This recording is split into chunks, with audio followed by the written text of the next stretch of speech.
আসসালামু আলাইকুম। সংবাদে আপনাদের সবাইকে স্বাগত জানাচ্ছি। আমি ফিরোজ তোহা। শুরুতেই আরবে কেবলস সংবাদ শিরোনাম। দর্শক, জানিয়ে দিব আমাদের হাতে পাওয়া সর্বশেষ আপডেট বাংলা সংবাদ। শুরুতে থাকবে সংবাদ শিরোনাম, পরে বিস্তারিত। শেখ হাসিনার লাশ বাংলাদেশে জানাজার পাবে না বলছেন সরওয়ার তুষার।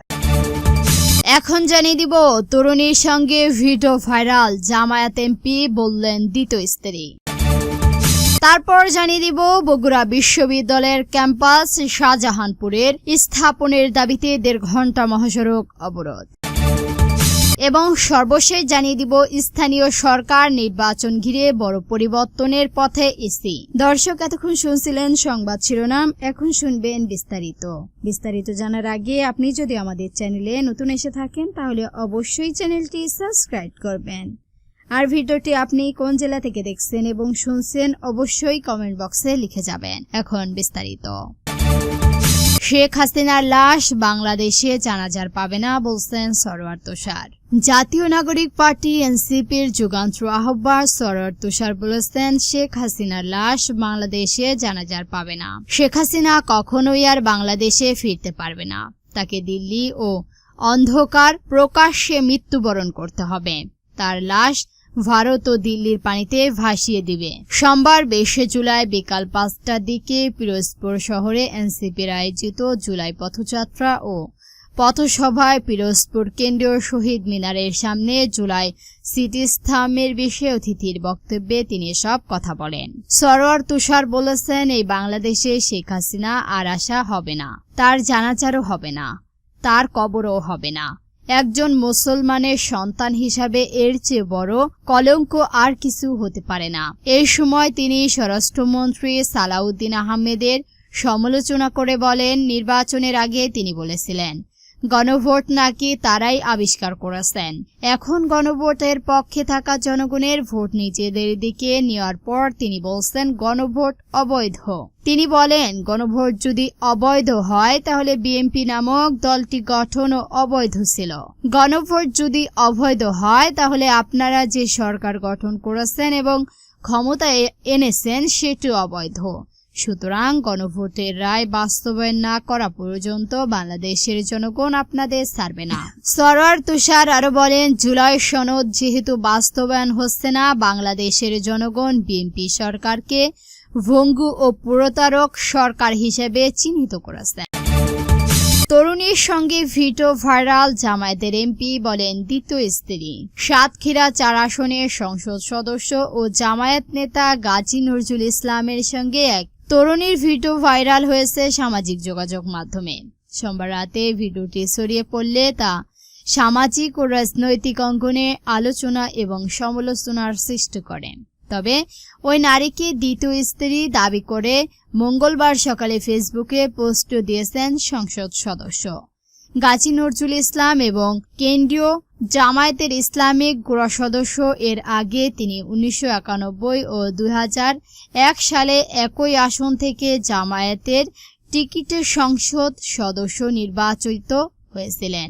সোমবার রাতে প্রতিবাদী কণ্ঠস্বর নামক এক ফেসবুক আইডি থেকে এই ভিডিও আপলোড করা হয়। সূত্রে জানা গেছে, ভিডিওতে থাকা ওই তরুণী সম্পর্কিত একটি চাকরির জন্য গাজী নজরুল ইসলামের সঙ্গে যোগাযোগ করেন। এছাড়া এমপির সুপারিশ করা ওই তরুণীর একটি সিভি পাওয়া গেছে।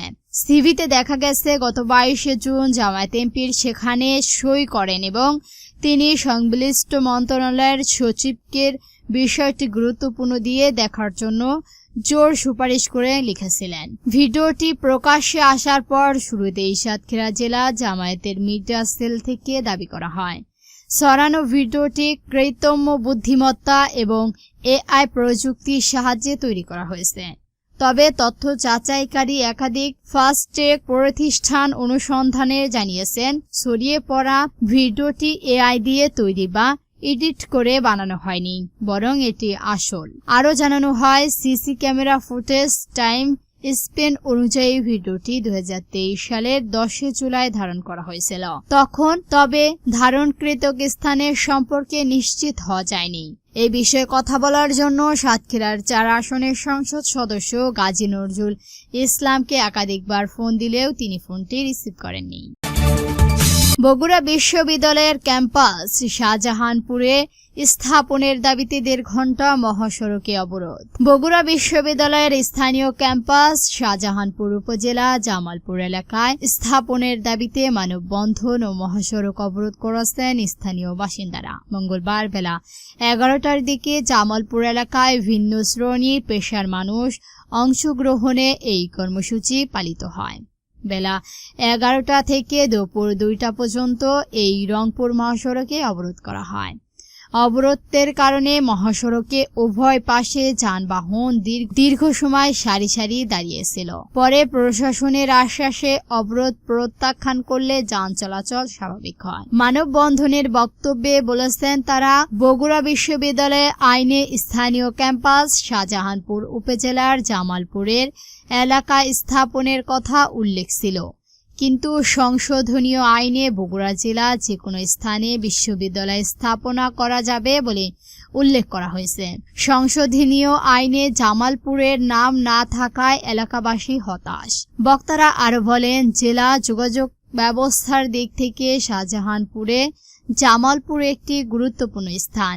জাতীয় মহাসড়কের কাছাকাছি হওয়া জেলা ভিন্ন উপজেলা এবং পার্শ্ববর্তী জেলা থেকেও সহজে এখানে যাতায়াত করা যায়। পর্যাপ্ত অবকাঠামো উন্নয়নের সুযোগ থাকায় বিশ্ববিদ্যালয়ের স্থানীয় ক্যাম্পাস স্থাপনের জন্য এলাকাটি উপযুক্ত।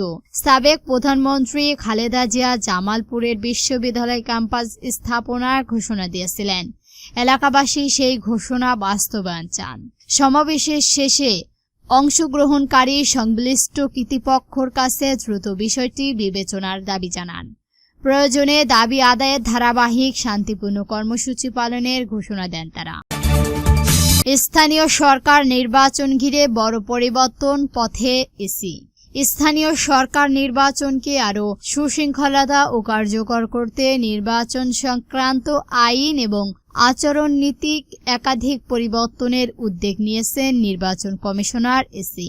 এই লক্ষ্যে প্রয়োজনীয় সংশোধনীয় চূড়ান্ত করতে মঙ্গলবার 21শে জুলাই রাজধানীর আগারগাঁওয়ে নির্বাচন ভবনের সভাকক্ষ মিশনে সভায় অনুষ্ঠিত হয়। প্রধান নির্বাচন commissioner EC M Nasir Uddin সভাপতিত্বে অনুষ্ঠিত এই সভার 4 নির্বাচন কমিশনারের জ্যেষ্ঠ সচিব আক্তার আহমেদ সহ সংসদ এবং উদ্বোধনী কর্মকর্তারাও অংশ নিয়েছিলেন। ইসি সূত্রে জানিয়েছে, সভাস্থিতি এবং কর্পোরেশন, পৌরসভা, উপজেলা পরিষদ, জেলা পরিষদ এবং ইউনিয়ন পরিষদ সংক্রান্ত ভিন্ন আইনের সংশোধনীয় নিয়ে আলোচনা হচ্ছে।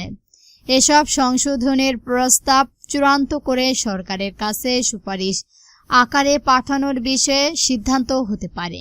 পাশাপাশি ইউনিয়ন পরিষদ নির্বাচন আচরণ বিধির সংশোধনীয় অনুমোদন সম্ভাবনা রয়েছে। প্রস্তাবিত সংশোধনীয়র মাধ্যমে অন্যতম হল জাতীয় সংসদ নির্বাচনের মতো স্থানীয় সরকার নির্বাচন ও দ্বিতীয় নাগরিকত্ব ব্যক্তিত্ব প্রার্থী হওয়ার সুযোগ না রাখা। একই সঙ্গে আন্তর্জাতিক অপরাধ ট্রাইব্যুনালের অভিযুক্ত ব্যক্তিদেরও স্থানীয় সরকার নির্বাচনে অংশগ্রহণ সুযোগ সীমিত করার বিধান যুক্ত করার প্রস্তাবে বিবেচনা করেছেন। দর্শক, আজকের সংবাদ ছিল পর্যন্তই। ভিডিওটি ভালো লাগলে অবশ্যই একটি লাইক দিবেন। আর এরকম নতুন নতুন নিউজ পেতে আমাদের চ্যানেলটিকে সাবস্ক্রাইব করে আমাদের সঙ্গেই থাকবেন। ভিডিওটি সম্পূর্ণ দেখার জন্য ধন্যবাদ।